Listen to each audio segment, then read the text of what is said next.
This is a business. I am welcome. You are watching your official sector trends this morning. My name is Simba Elijah Charles Kiage. Let's get into it this morning. Kenya's tourism and hospitality sector was one of the hardest hit sectors in the country that contributed to the massive job losses that Kenya witnessed last year. According to the UNWTO estimates, the pandemic had already dealt an unprecedented blow to the travel and tourism sector by drastically reducing international tourist arrivals by the first quarter of 2020 to a mere fraction of what they were in the first quarter of 2019. Analysts had already highlighted the tough times the tourism and hospitality sector was facing under the pandemic, starting with the unknown duration of the pandemic and travel restrictions in the context of the recession that the country went into in the third quarter of 2020, with what was seen as a natural curve towards recovery for the sector. The president last week yet again revised measures which will seemingly affect the recovery for the sector in the country. So now, what is the outlook of the sector under the new unprecedented measures that have yet again been instituted by the government in a bid to contain the pandemic? All right. Just before we cross over to the guest that we have for you today in the morning, who's going to take us through this conversation, let's cross over and look at the data set that we have for you this morning in terms of what the effects of the coronavirus pandemic really has done. Those are the unemployment numbers that we're talking about in quarter three, and much of those, as we do know, were heavily contributed to by the unemployment numbers that we actually saw in the hospitality, tourism and hospitality sector as well. Now let's talk about numbers that are really coming in directly from hospitality, from the hospitality sector in the country now, as we do know of them. All right, let's cross over and look at that. And you can actually see that dip in terms of visitor arrivals to Kenya that fell all the way from when the country announced those numbers of the coronavirus infections in the country, that went all the way up to that quarter two. Again, now let's look at it from a broader perspective. You can actually see that as from April all the way to around August and actually September, the one reported only 20,000. In April, May, June, July, and August, you can actually say that we almost received zero in terms of the visitors who actually came into the country around the area, which is the same thing. If we look at tourism trends again in the entire of Africa, that's exactly what it is that you're seeing around that area, with that negative numbers recorded all the way to May of last year, albeit with some little recovery that we're talking about in 2020, which therefore begs the question, where are we now with these new measures that, as we do know, have led to closure of bars, only sale of alcohol in, the stop of sale of alcohol in restaurants, and the curfew that has been taken down back to 8 p.m.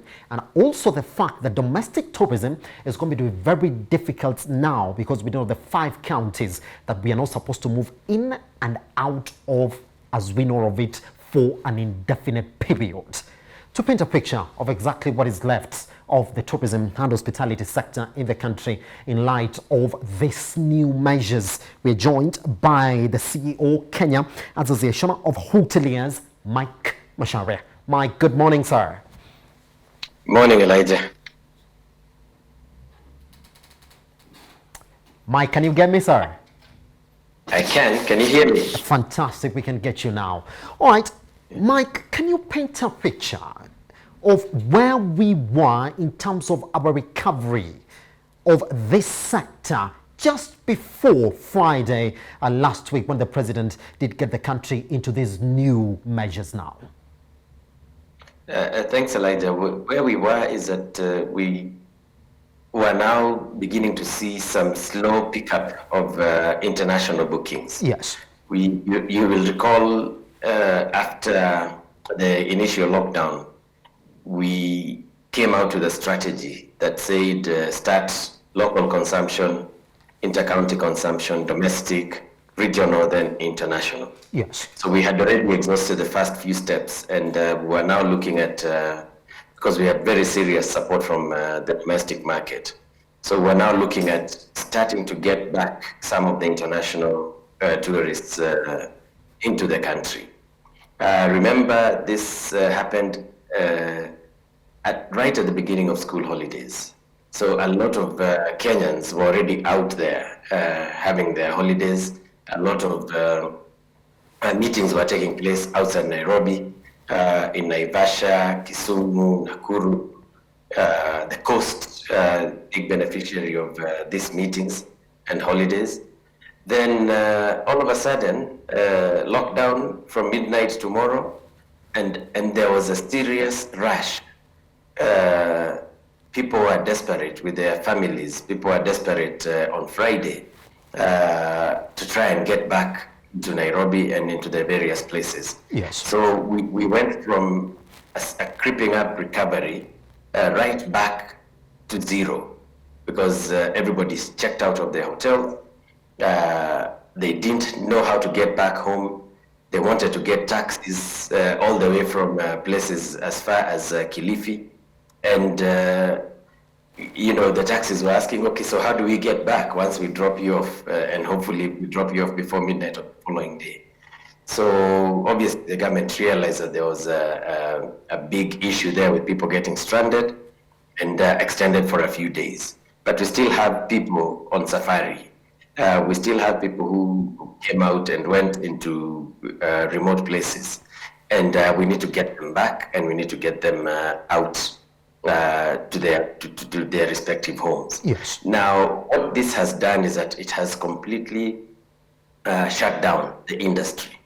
We may look at it as a 5-county restriction, but generally it shuts down everything, because Nairobi is a hub.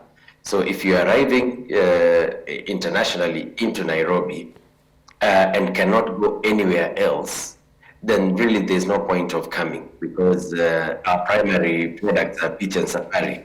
So if you can't access those primary products, then you really get to cancel. So it's put us in a very awkward situation where we have to now start returning money. We had, as you will recall, we had struck a deal with the unions together with the Ministry of Labor and Tourism, and we had agreed to keep our staff employed. Most of the investors have been borrowing heavily to keep staff on a payroll without work. Yes. So now this is now the final straw that broke the camel's back.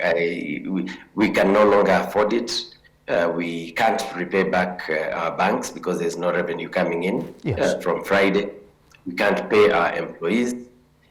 We are going to have to go back to the union. We are going to have to go back to the CS of Labor and tell him, unfortunately, the time has come now where we have to declare mass redundancies because there's no other way out. And from a business point of view, the investors will have to start shutting down their businesses. Yes. Mike, somebody listening to you speaking this morning really would listen to you and say, well, I mean, they resonate with what you're going through right now, which therefore begs the question, Mike. We know the play for the president, either save lives or save the economy. What could have been a better balance of the two, Mike, in as regards to your specific industry?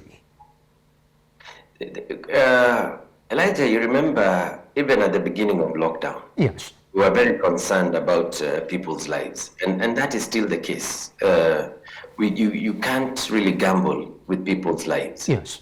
But from the initial lockdown last year to now,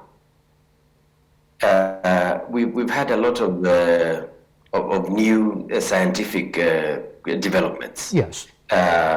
Developments in the medical world, developments in science that tell us how to deal with this virus.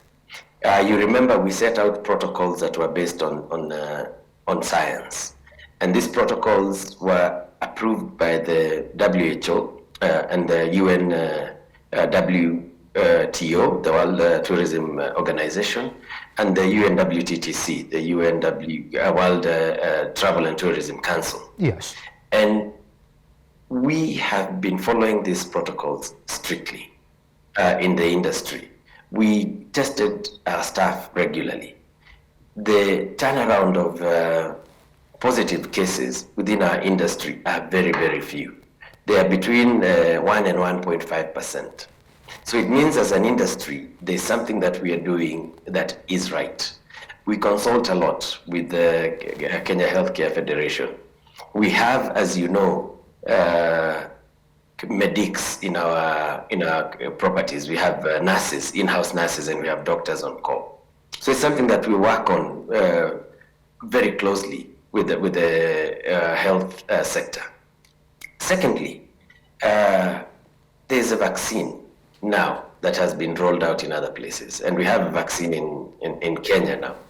And science tells us that this vaccine can help slow down the disease. It can also help reduce critical illness when somebody contracts the virus. So that's a science that we have. And I'm not speaking as a medical expert, but this is the advice that we've been given. So what we would have wanted to discuss is a serious rollout of this vaccine. You will recall the uptake was very slow initially until the government came and reduced the age. We were told that we've got about 1 million doses of vaccines. We still haven't achieved 10,000 doses into people's arms. So we would have thought that that would have been the key priority, is to push vaccine uptake. What is in the store should go immediately into people's arms. We were saying as an industry that we needed to be treated as a part of the essential service providers because of the high level of contact. And the government acknowledged that and put us as an industry in phase 2 of the distribution of vaccines. We are now thinking that we probably should have been among the phase 1 distribution. So what we would have wanted to hear is that we imported 1 million doses of vaccine. They ran out in 2 days. What we would have wanted to see is probably a plan from government indicating that we want to vaccinate X number of people by this date, so that we roll out and we know that by the end of March we have a target of even if it's a small target of 20,000 people by the end of March. Then roll over to April. By the end of April, be a bit more ambitious. Say you want 500,000 people done. By the end of May, we should have already rolled over and started asking, requisitioning more vaccines, so that if you look at the number of employees in the sector at about 3.1 million, we could even have targeted to roll out to at least a third of the people in the sector. So a target of 1 million in the sector. Then another target of the other essential services. Then that way would have been really mitigating. But a simple lockdown simply puts us back in the place where we were March 2020.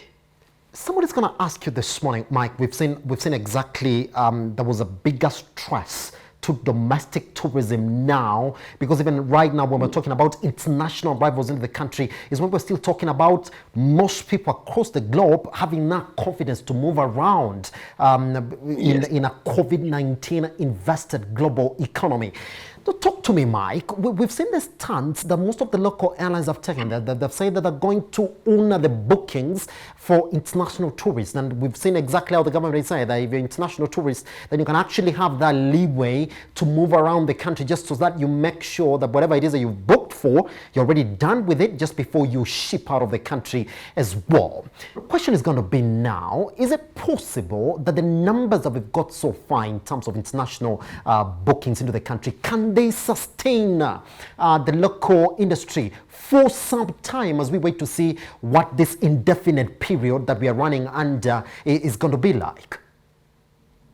First of all, Elijah, when anybody arrives into Kenya, yes, and this was from last year, it's part of the protocol, you have to produce a PCR negative certificate that is verifiable, yes, at Jomo Kenyatta at the point of entry. And this PCR negative certificate must be valid within the last 96 hours. Yes. So it cannot be outside 96 hours. So that way, you're fairly certain that the person arriving is not coming to spread the virus. Now, the next point that we wanted to put across is that we can do the same for domestic tourists. We have a rapid test that is now being conducted, and you can get it in 15 minutes. Yes. And if one then is taking tourists on safari or to the beach, or your domestic tourist traveling on your own, all you need is a quick rapid test. It's fairly inexpensive. It's about 2,500 to 3,000 shillings. And if you have this rapid test, then let now the authorities enforce any movement within a rapid negative test result. So that way then you're not curtailing movement, you're not keeping people who are COVID negative in one place. So that way then you're able to sustain the movement. So this is what we're talking about when we're saying we are easily able to honor these bookings that the clients have made if we are allowed to move them around into the city. Yes. Let's take an example of a truck driver taking commodities from Mombasa to the border in Busia or Malaba. They're going to most likely go through Nairobi County and the 5 counties. So how will they get across these counties? They will get across by showing that they are COVID negative. So if you're able to move goods, commodities, why are you not able to move people who are negative? It just doesn't make sense, because it's part of the trade. Moving people and moving goods is the same activity. It is trade. We need to start thinking of tourism as serious trade, not just about the attitude we see out there is that tourism is about some happy-go-lucky teenagers drinking till the morning. No, it is serious business. Restauranting, you look at the value chain. We don't grow enough vegetables in Nairobi. We need to get vegetables into Nairobi to supply food. We don't have enough wheat in Nairobi. We don't have enough rice. We've got to bring all these commodities into the 5 counties, and these counties are trading with others. So the way you facilitate the movement of commodities is the same way you facilitate the movement of people. Yes. And it just needs a little bit more serious planning, and you can be able to achieve it. Mike, you saw exactly what happened when we got into the first wave of the coronavirus pandemic. Your industry Yes. was specifically identified as one of those that were largely exposed to that closure of the economy back last year, Yes. which again begged the government to get into some sort of economic package that was extended to your industry just to alleviate some of the problems that and the situations Yeah. that majority of the business persons within our industry were facing. Somebody's going to ask the question, what is different this time round? Because even as we get into this second wave of closure within your industry, you like to think that, wow, there should have been something done from the government to these industries that have been exposed. Is that what we should expect or should have expected? The difference now, Elijah, is that there was absolutely no consultation. Yes. Early in the lockdown, we held endless consultations with government. We held countless meetings with our CS Tourism, Honorable Balala. We held meetings with the CS Chelugui for the CS for Labor and Social Protection. Yes. Because remember, social protection is a key area of the economy. Yes. We held consultations with the central bank governor. We held consultations with the CS Ukuri Atani. We had meetings with His Excellency the President more than once. And by the time we were announcing all these measures and all the stimulus and the way forward, was born out of sleepless nights and proper planning of what needed to be done. Yes. We need protocols, we need money here, we need to do this there, we need to stop movement here, we need to test here. You remember we even had a program under the Ministry of Health where we had targeted testing for our industry. And it ran for about 2-3 months, and then we realized we are turning around very few positive cases in that industry. So let's use the scarce resources elsewhere. Yes. This time around, absolutely no consultation. The president comes on Friday after making an initial announcement, I think a week and a half before, and just announces a lockdown. So that is a difference. Now, what do we need to do? Today, I think tomorrow or the day after, we're in the second quarter of the year. Kenya Revenue Authority will start asking for minimum tax at 1% of revenue of businesses that are shutting down. We need another round of stimulus. We need the moratorium on loans revived. We need to move that to probably till the end of the year. We need a full moratorium on the minimum tax for about 2 years. We will still be discussing with government some of the stimulus packages that they provided last year. We are still trying to utilize the 3 billion that was given for renovations and improvements. Yes. So these are things that we need to discuss. And this time around, we really had no chance to discuss these matters prior to the lockdown. But we still believe that the door is not closed. We are still available. We've reached out to government through the various CSs and the Office of the President. And we would still like to have a sit down and engage as to how we can move on. Otherwise, all these people in the industry stand to walk away without a job. We are creating a social problem which can easily evolve into a security issue where you start seeing high rates of crime. And generally, people are desperate. Who earn their keep on a daily basis are completely desperate. They're asking, what do we do? Where do I go? I can't even go up country. I don't even have the money to go up country. I don't have food on the table. So as we are saving lives, concerned about saving lives with the pandemic, we are slowly creating a situation where people will die anyway out of hunger and desperation. Pretty much. Mike Macharia, CEO, Kenya Association of Hoteliers, thank you very much for taking your time this morning to speak to us here at Metropole Television. We value your contribution, sir. Happy to be here, Elijah. Thanks. All right, that's it. We take a short break. Once we come back, more coronavirus news, economy-wise. Let's talk about that.